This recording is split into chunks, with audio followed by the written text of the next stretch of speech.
Bom, pessoal, vamos para o segundo bloco da nossa aula.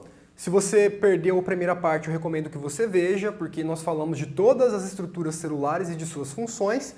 E agora, nessa etapa da aula, a gente vai falar sobre alguns processos celulares que envolvem a interação entre duas ou mais organelas, tá ok? Então, o primeiro processo que a gente vai falar é da secreção celular. Eu falei um pouquinho sobre ele na primeira parte da aula, quando eu falei do complexo de Golgi, do retículo endoplasmático rugoso, do retículo liso, tá ok? Mas aqui a gente vai falar agora especificamente sobre esse processo.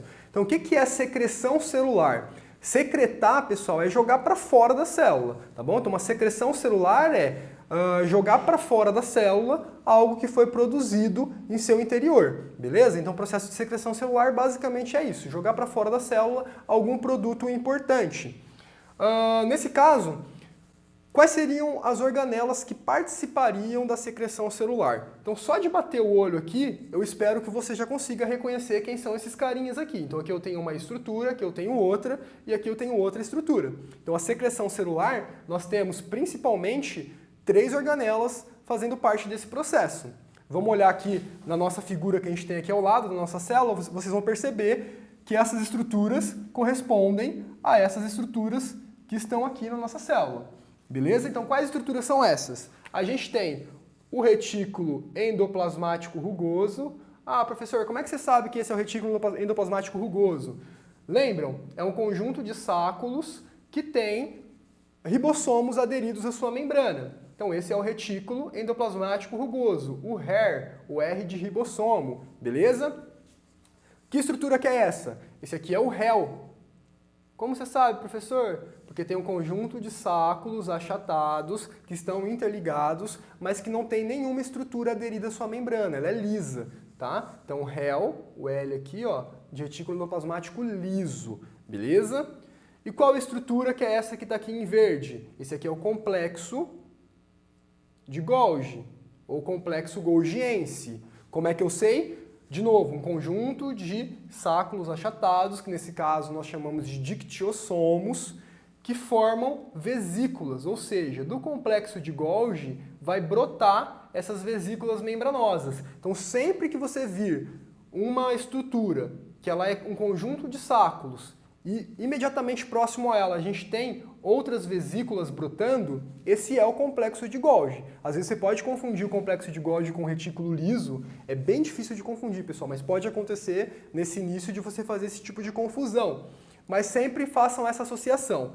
Se tiver pontinhos nesse sáculo, vai ser o RER. Se tiver liso, você vai pensar, pô, pode ser o retículo liso ou pode ser o complexo de Golgi. Como é que eu vou diferenciar? Se tiver vesículas muito próximas a esses sáculos, esse é o complexo de Golgi, porque dele vai sair brotamento de vesículas membranosas. Se não tiver nenhuma vesícula membranosa muito próxima, ele vai ser o retículo endoplasmático liso, ou o REL, beleza? Então como é que funciona a secreção celular? Nós vimos que o RER, ele produz o quê? Ele produz proteína. Por quê? Porque ele tem ribossomos aderidos. Então aqui eu vou produzir no RER proteínas, que podem ser utilizados tanto para a minha própria célula, para o interior da minha célula, como podem ser utilizados para fora daquela célula em que ele foi produzido. Pode ter, então, uma função extracelular. Então, ele precisa ser secretado pela célula, tá ok? E o REL, o que ele produz? Lembrando aqui, ó, o L significa liso, mas a gente fez uma associaçãozinha do L ser lipídios, tá ok? Então, o REL produz lipídios e o RER produz proteína. Então vamos pensar no RER primeiro. Então eu tenho lá uma proteína que tem uma função extracelular. Dá um exemplo, professor. O hormônio da insulina. Vocês já ouviram falar sobre a insulina. A insulina é um hormônio que tem como função aumentar a permeabilidade da célula para a entrada de glicose. Tá ok? Então, de certa forma, ele facilita a absorção de glicose nas nossas células. A insulina ela é um hormônio proteico, ou seja, a estrutura dela é uma proteína. Logo, ela vai ser produzida no retículo endoplasmático rugoso. Tá? Então vamos pensar, lá nas células do pâncreas, onde é produzido a insulina, o retículo endoplasmático rugoso vai produzir a proteína da insulina. Essa proteína ela vai caminhar até o complexo de Golgi.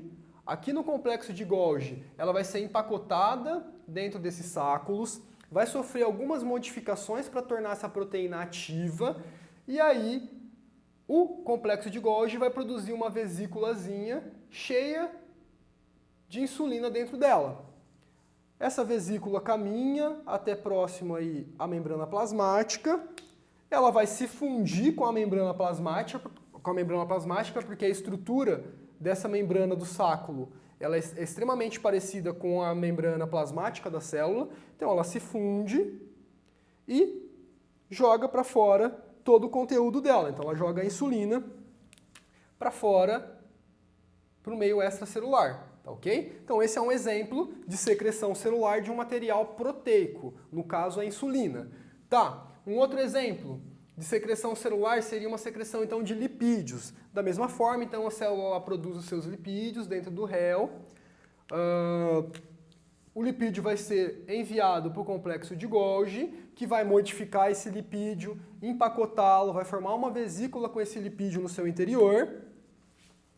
Vai formar, então, um pacotinho, uma vesícula com esse lipídio, e esse lipídio pode ser exportado.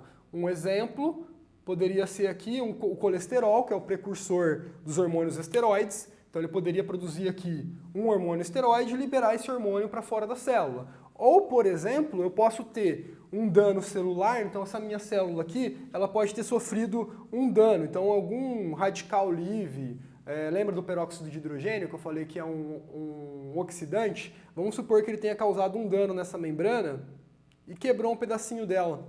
Então a célula, para consertar esse dano, ela pode produzir lipídio para preencher aquela região que foi danificada. Então esse pacotinho com lipídio aqui que acabou de ser formado, ele pode vir para essa região da membrana e se fundir com ela, tá ok? E formar então, liberando os lipídios aqui para consertar, né, para reparar o dano causado por um agente oxidante. Beleza, pessoal? Então esses são exemplos de secreção celular. Participam desse processo o HER, o REL e o complexo de Golgi.